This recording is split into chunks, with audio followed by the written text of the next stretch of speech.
ليلة الصلاة على الحبيب صلى الله عليه وسلم وغدا يوم المزيد يسميه الملائكة اليوم المزيد كثرة الصلاة على الحبيب صلى الله عليه وسلم. Malam hari ini kita berada di malam yang disebutkan dalam sebuah hadis Lailatul Gharra, malam yang begitu bercahaya, yang begitu berkah buat kita semua. Dan esok adalah Lailatul Azhar, bahkan malaikat menyebutkan dengan nama Lailatul Yaumul Mazid, hari bertambahnya kebaikan.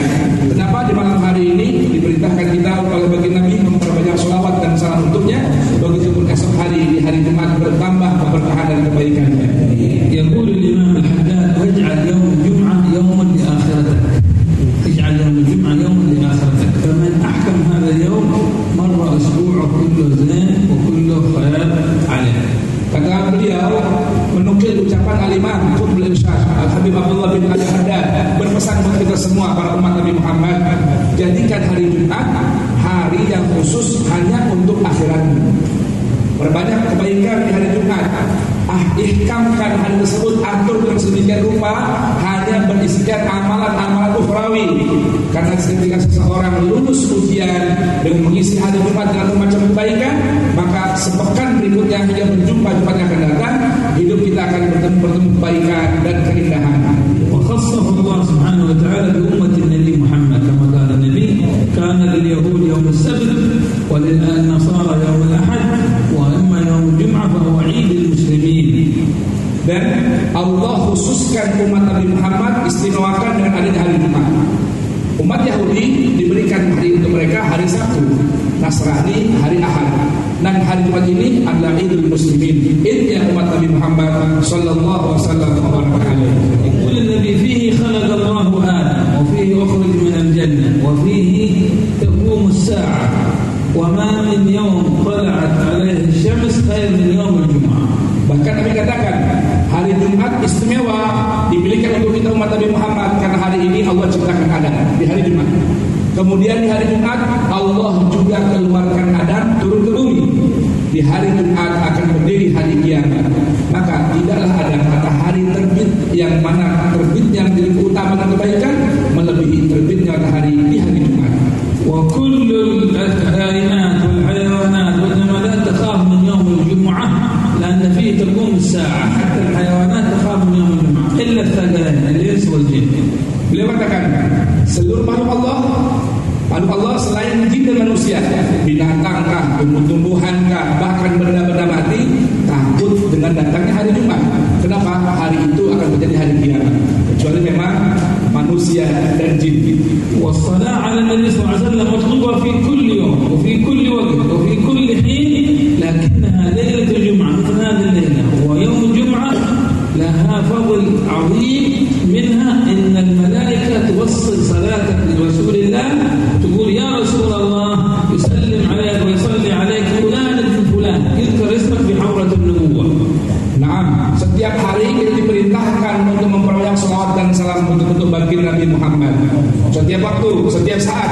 Namun yang jadi istimewa bersolawat dan salam untuk Nabi Muhammad di hari malam Jumat maupun di hari Jumat esok adalah bahwa ketika kita berselawat di malam hari dan esok hari, malaikat menyampaikan salam kita di hadapan Rasulullah dengan menyebutkan nama kita Fulan ibn Fulan ya Rasulullah, berselawat dan mengucapkan salam untukmu di hari ini.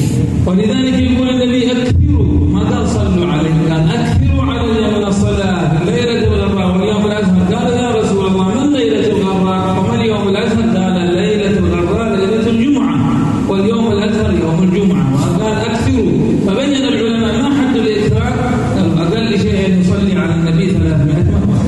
Nah, keistimewaan berselawat di malam Jumat dan hari Jumat karena ada sebuah perintah dalam sebuah hadis yang sahih. Nabi menyampaikan sabdanya dengan ucapan akhiru minas salati alayya. Nabi tidak katakan sallu alayya bil kafir, tidak. Namun Nabi katakan akhiru, bukan hanya berselawat tapi perbanyaklah selawat dan salam untukku di Lailatul Gharra wa yaumul azhar. Para sahabat bertanya, ya Rasulullah, apa yang dimaksud dengan Lailatul Gharra? Kata Rasulullah, Lailatul Gharra adalah malam Jumat, wa yaumul azhar adalah hari Jumat. Para ulama mengatakan, lalu berapa minimal kita dapat dikatakan memperbanyak selawat dan salam untuk Nabi Muhammad?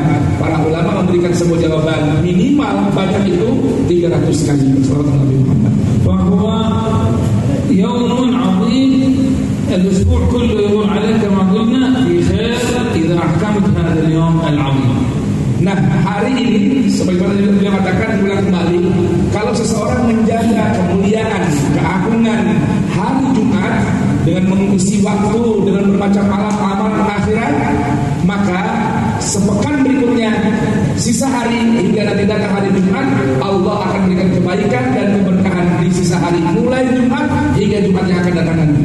وهناك سنن يجب ويسن للمسلم المؤمن أن يأتي بها. قال صاحب الزباد سننها الغسل وتنظيف الجسد ولبس أبيض وطيب إن وجد. فأول سنن الجمعة أن يغتسل الإنسان، وكل الناس يغتسل كل يوم، لكن الفرق أن بعضهم ينوي الغسل، فإذا نواه حصل ثواب غسل يوم الجمعة. قال صلى الله عليه وسلم غسل يوم الجمعة واجب على كل محترم، وإذا لم ينوي لم يحصل الثواب. يجب علينا أن ننوي الغسل ويدخل في قلبنا النور بسنة مثل الوضوء صلى الله عليه وسلم. Maka keindahan, kemuliaan, keagungan hari Jumat mesti dijaga. Minimal dan mengamalkan beberapa sunnah di hari Jumat. Sebagaimana dikatakan dalam Suratul Zubat. Yang pertama adalah mandi, yang kedua berpakaian bersih, kemudian berpakaian putih, dan jika ada menggunakan wangi-wangian. Maka kata beliau dalam sebuah hadis dipesankan, mandi ini kan memang adalah merupakan kebiasaan manusia, kebiasaan kita untuk bersih. Namun ada keistimewaan di hari Jumat, mesti niat melakukan mandi Jumat. Sebagaimana sebuah hadis Nabi katakan, ghusnul Jumat wajibun ala kulli muhtalim.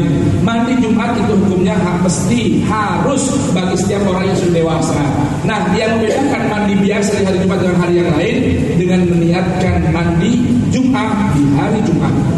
فيجب على المسلم والإنسان أن يغتسل، وبعض العلماء كما قلنا قال بوجوبه، فلا يجوز أن يأتي المسلم وهو لا يغتسل الجمعة. الأفضل أن يغتسل. لماذا؟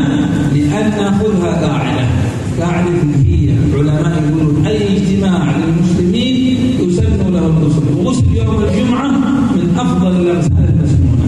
Nah, kata beliau jangan lupa mandi Jumat ini bukan hanya sekedar sunnah.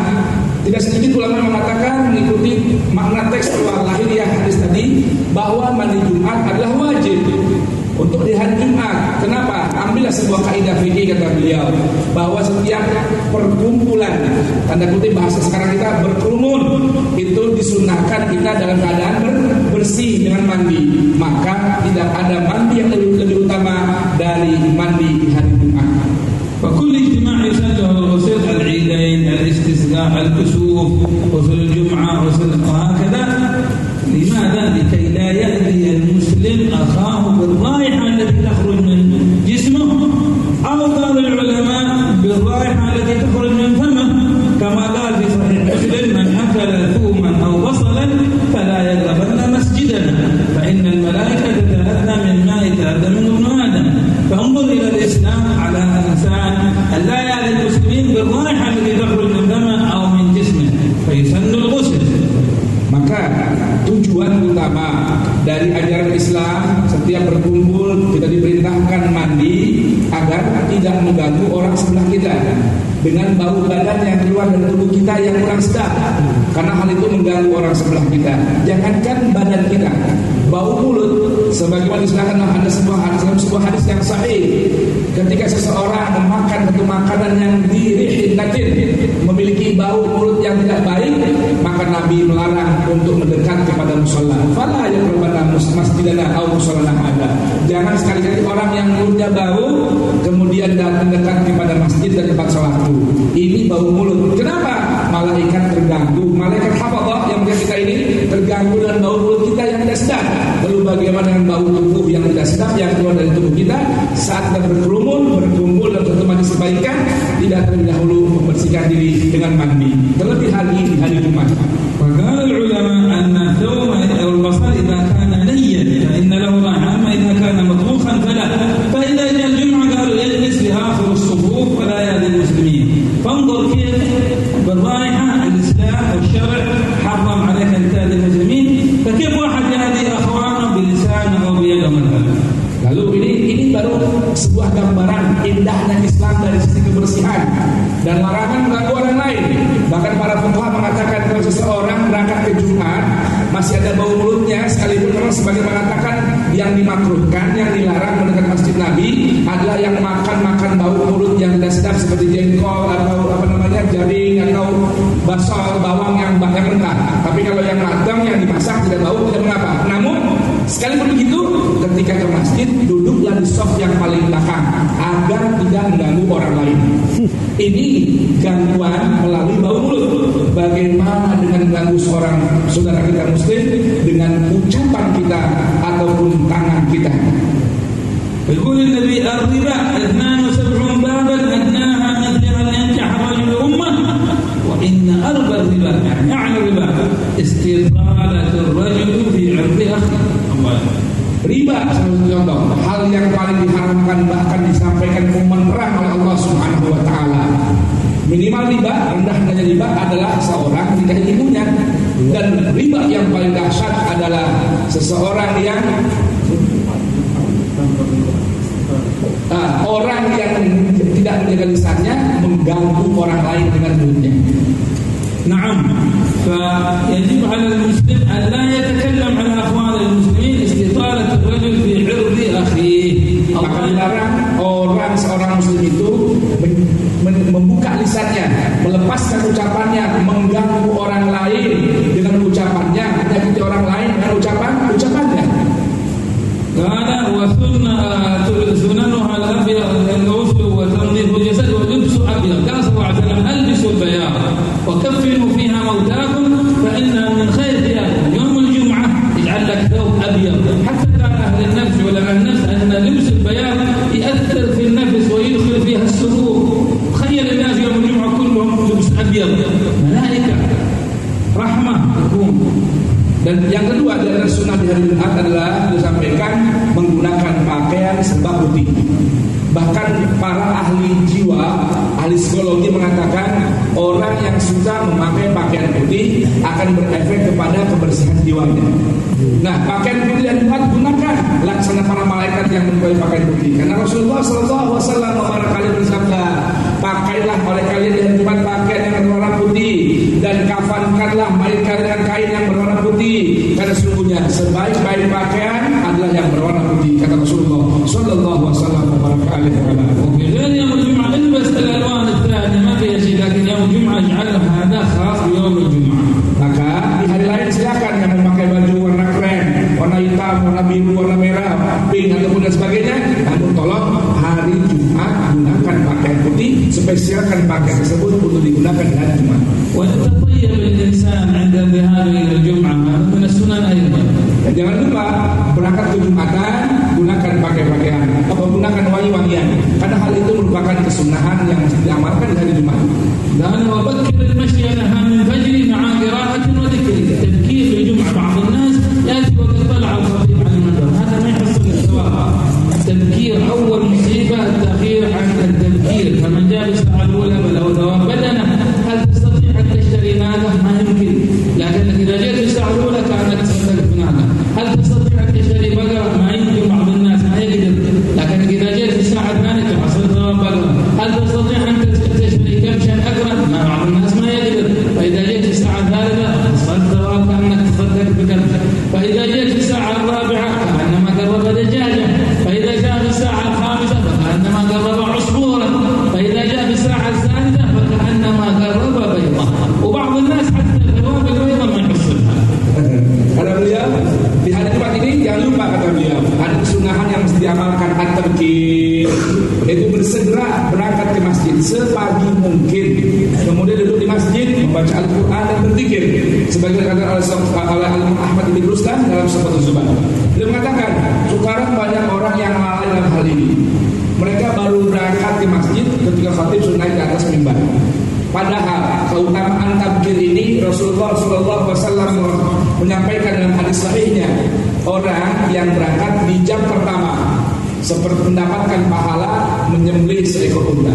Siapa yang mampu membeli seekor unta? Nah, semua orang mampu. Yang jamnya kedua, orang yang datang seperti mendapatkan pahala menyembelih seekor sapi. Siapa yang mampu menyembelih seekor sapi? Nah, semua orang bisa mampu, tapi dapat dengan hadir di masjid pada jam yang kedua. Kemudian jam yang ketiga, hadir di masjid mendapat pahala menyembelih seekor kambing. Jam berikutnya mendapat pahala seekor ayam. Jam berikutnya dapat pahala menyembelih seekor burung. Jam berikutnya hanya dapat sebutir telur. Nah, orang yang akan onta, telur juga tidak dapat ya. Karena sampai ke masjid, khotib sudah naik dan terlibat khutbah. فأقرب الناس لرؤية الحق في الجنة هم من هم أسرع الناس للنداء يوم الجمعة. فإذا صعد الخطيب إلى النبي جاءت الملائكة فوقت الصحف وجاءت تستمع الذكر. Masya Allah. Maka dia mengatakan orang yang paling nanti diberikan kesempatan cepat, kalau bahasa kata Andian dapat tracks cepat ya, adalah orang yang nanti untuk mendapatkan melihat zatnya Allah Taala adalah orang yang paling cepat datang ke masjid di hari Jumat menjawab panggilan adzan.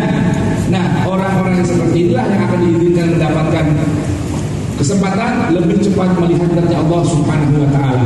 Nah, kalau sudah ada berkumandang, khatib naik ke mimbar, maka kata Nabi sallallahu alaihi wasallam tuyat subuh. Buku-buku ditutup. Silakan duduk masjid dengarkan khutbah saja. Enggak dapat lagi kesempatan hal seperti ini.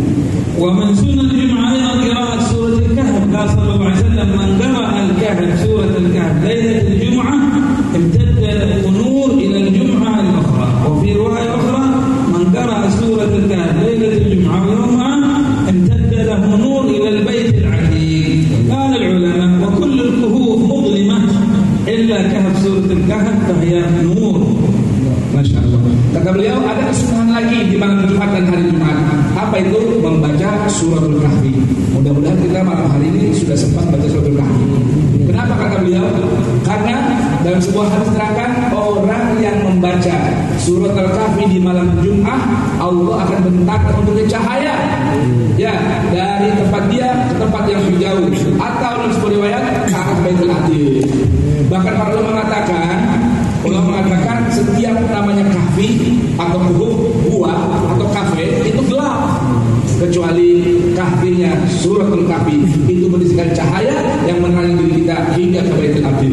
Ya, مظلمة الكهوف في الدنيا هذا إلا سورة الكهف فيجب علينا أن نقرأها كذلك سورة الدخان ثم الصلاة على النبي محمد صلى الله عليه وسلم. فكان الإمام السيوطي إذا صلى الفجر يجلس مع الطلبة حقه إلى يوم الجمعة ويصعد ويخطبهم وينزل ويتغدوا في المسجد ويصلي على النبي إلى العصر ويصلي بالعصر ويصلي على النبي مع تلاميذه إلى المغرب. وكان سيدتنا فاطمة بعد العصر تجعلها صلاة المغرب لأن ساعة الإجابة كما قال صلى الله عليه وسلم إن في يوم الجمعة ساعة لا يغفلها عبد مسلم يسأل الله فيها حاجة إلا أعطاه إياه. واختلفوا العلماء في هذه السنة على 40 قول، لكن السيدة فاطمة تقول إنها بعد عصر يوم الجمعة إلى المغرب. Nah, Abdul itu mengatakan bahwa di antara surah yang mesti dibaca di malam Jumat adalah surah Al-Dukhan. Dan jangan lupa di malam Jumat perbanyaklah salawat dan salam kepada Nabi Muhammad sallallahu alaihi wasallam. Beliau menceritakan tentang apa yang dilakukan oleh Al-Imam Suyuti bersama para muridnya. Al-Imam Suyuti jika datang di hari Jumat untuk sholat subuh berjamaah bersama para muridnya, selepas subuh beliau tidak keluar dari tempat sholatnya, berzikir bersolawat kepada Nabi Muhammad sallallahu alaihi wasallam setelah pengajian hingga datang waktu Jumat. Kemudian selepas Jumat beristirahat isomah, sholat makan.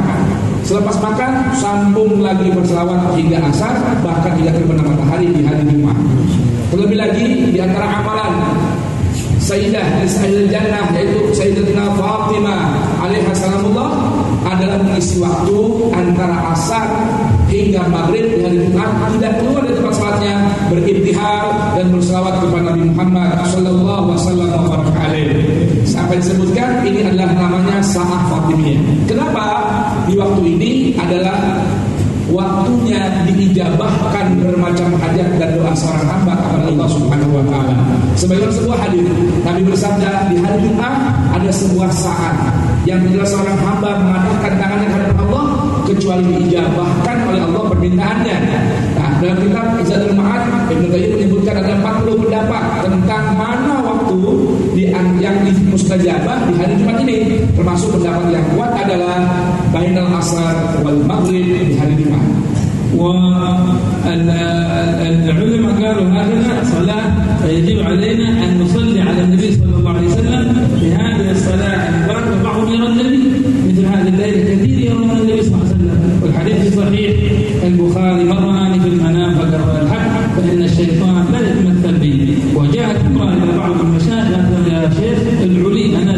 أيام ما رأيت النبي الله قال كم تصلين على النبي في اليوم؟ قال 15,000.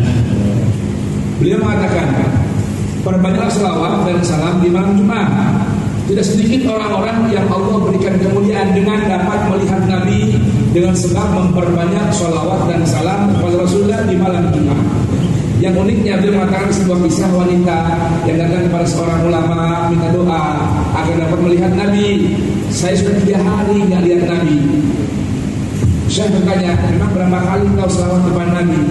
Saya biasanya baca sholawat satu hari ini 15.000 kali. Tapi ini udah baca sampai 3 hari belum lagi melihat lagi Nabi Muhammad Sallallahu Wasallam Wabarakatuh. Oleh karenanya mari udah kesempatan malam Jumat berbanyak sholawat dan salam untuk Nabi. فإذا صلينا على النبي إن شاء الله يكون وإياكم برؤيته صلى الله عليه وسلم. في قصة لطيفة جاء واحد قال يا شيخ أنا أبغى أتبرى النبي، فقال له خلاص الليلة أنت تتعشى عندي، عشاك عندي. فجاء إليه قال لا تشرب الماء، لا تشرب الماء، فأعطاه. وكلما أراد يشرب قال لا، وهو متعلق بالخمر ويريد أن يأكل لكن لا أطاع ولم ينام حتى نام. في الصباح قال له شرب تشوف ايش؟ في الصباح قال له ايش شرب؟ قال له انا ما شفت النبي، شفت الماء، انا اتغسل في الماء واشرب الماء واوزع الماء. قال لانك نمت وقلبك متعلق بالله، لو كان تعلقك برسول الله كتعلقك بالماء لرايت رسول الله صلى الله عليه وسلم. فضائق الناس تتعلق بهذا الحبيب صلى الله عليه وسلم. Masya Allah, beliau masih mengisahkan sebuah pelajaran. Ada seorang wanita, ada seorang datang kepada seorang guru bercerita dan minta arahan ingin sekali berjumpa dengan Nabi. Dan tentunya mimpi Nabi ini dalam hadis Sahih Bukhari adalah impian yang hak, karena syaitan tidak mungkin berwujud berupa Nabi kita Muhammad Sallallahu Alaihi Wasallam. Lalu sang guru bilang, oke, kalau begitu malam ini kamu nginep di sini. Ya, kemudian malam sini insya Allah nanti kamu akan lihat Nabi. Kemudian di saat itu malam orang ini disuruh makan lahom, ikan asin. Ya, lahom ikan asin. Kalau di Indonesia di Jakarta terus kita disebut ikan cucut, apa namanya ikan jambal atau ikan hiu yang asin. Kalau dimakan haus. Kalau dimakan haus, lalu sang guru bilang syaratnya kalau ingin menemui Nabi makan lahom jangan minum. Sudah orang kalau makan lahom asin sama haus. Setiap kena air nggak boleh kasih lahom lagi. Sampai tertidur. Akhirnya tertidur, paginya ditanya, bagaimana? Sudah mimpi ketemu Nabi? Belum. Apa yang kamu lihat? Saya mimpi melihat air, banyak air, saya berenang di air di kolam. Kata guru, ini gara-gara kamu punya hati sebelum tidur, ta'alluq terikat dengan air. Jadi kan haus bikin air terus tapi nggak boleh minum. Nah, maka kalau kamu punya hati terikat selalu terhubung selalu dengan Nabi Muhammad, terasa haus ini pada Nabi Muhammad, Allah akan muliakan dirimu dan berjumpa Nabi Muhammad. Mudah-mudahan Allah berikan kita anugerah, kita punya hati ta'alluq terikat selalu dengan Nabi kita Muhammad Sallallahu Alaihi Wasallam. وهذه بشارة لنا نقول في عطاس حبشي صاحب كتاب التذكير المصطفى روى بسنده عن شيخه أو عن العلماء حديث عن ابن عباس. قال ابن عباس من صلى ليلة الجمعة مثل هذه الليلة ركعتين يقرأ في كل ركعة 25 من قل والله أحد، وبعدها يصلي على النبي ألف صلى الله على سيدنا محمد النبي الأمي بهذه الصيغة، صيغة الماضي، صلى الله على سيدنا محمد النبي الأمي 100,000 مرة. قال ابن عباس لم تمر عليه الجمعة الثانية إلا ويرى رسول الله. الله يوفقنا وإياكم. Ada sebuah kabar gembira dari Al-Habib Abu Bakar Attas bin Ali Al-Habsyi, sahib kitab Tazkirul Mustafa. Beliau dalam kitab tersebut menyebutkan sebuah sanad yang disebutkan kepada Sayyidina Abdullah bin Abbas radhiyallahu anhu, meriwayatkan dari Nabi kita Muhammad sallallahu wasallam wa baraka alaihi wa ala alihi, siapa orang yang di malam Jumat seperti ini salat 2 rakaat. Dalam setiap rakaat setelah Fatihah membaca Qul huwallahu ahad 25 kali. Jadi jumlahnya 50 kali dalam 2 rakaat. Selepas itu membaca salawat kepada Nabi dengan sighah bil madi sallallahu wasallam ala sayyidina Muhammad an-nabiyil ummi 1000 kali. Maka tidaklah berjumpa malam Jumat yang akan datang kecuali dengan keutamaan dan anugerah dapat bermimpi dengan Rasulullah sallallahu sallallahu alaihi wasallam wa baraka alaihi. وذكر الله وإياكم رؤيته ومتابعته في الجنة وفي الدنيا وفي البرزخ خير عاجل والحمد لله رب العالمين. Alhamdulillah, mudah-mudahan Allah memudahkan kita berjumpa dengan Nabi Muhammad sallallahu alaihi wasallam wa baraka alaihi. Berikutnya Al Habib Al Munsif akan memberikan ijazah Ratibul Atas. Perlu diketahui malam hari ini kita sangat haruslah berbahagia dan berbangga.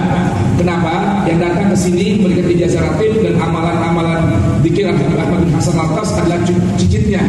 Beliau Al Habib Muhammad bin Abdullah bin Salim bin Ahmad bin Hasan Al Atas. Sedangkan salah satu murid dari Al Habib Ahmad bin Hasan Al Atas adalah hadrat guru kita, Guru Kashful Anwar, salah satu pendiri Ma'had Darussalam. Jadi beliau mengaji kepada Al Habib Ahmad bin Hasan Al Atas. Sekarang kita malam hari ini dapat ijazah dari cucunya Al Habib Ahmad bin Hasan Al Atas. Dzurriyyatan ba'dhuha min ba'd, kembali tersambung, mudah-mudahan membawa keberkahan.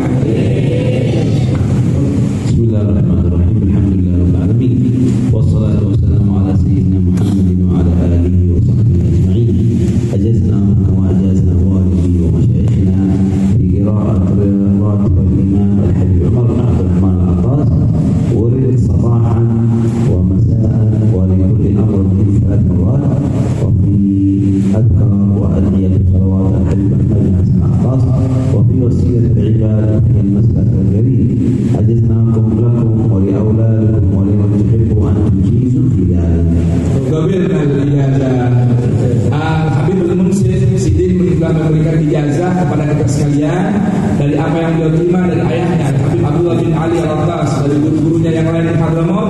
Pertama yang beliau ingin ijazahkan kepada kita semua yang hadir di sini, Ratibul Imam Umar bin Abdurrahman Al Atas, untuk dibaca pagi, petang atau pagi dan malam sebagai wirid keseharian. Yang kedua, di saat ada urusan penting memperbanyak baca ratib tersebut minimal 3 kali. Yang ketiga, diijazahkan tentunya paket dengan ratib atas adalah dzikir tauhid. Dan kemudian adalah wirid kakek beliau, kumpulan wirid yang bernama, kitabnya bernama Miftahul Imdad, kumpulan wirid Al Habib Ahmad bin Hasan Al Atas. Kemudian kumpulan wirid Al Habib Abdullah bin Al Haddad yang bernama Wasiatul Ibad, dan juga kumpulan wirid Al Habib Tahir bin Hasan bin Tahir yang bernama Al Masdaqul Karim. Beliau ijazahkan buat kita yang hadir semua di sini, dan beliau bolehkan untuk antum memberikan ijazah kepada siapapun yang antum kehendaki dalam majlis ataupun di luar majlis. Kita jawab dengan kami terima ijazahnya. Alhamdulillah.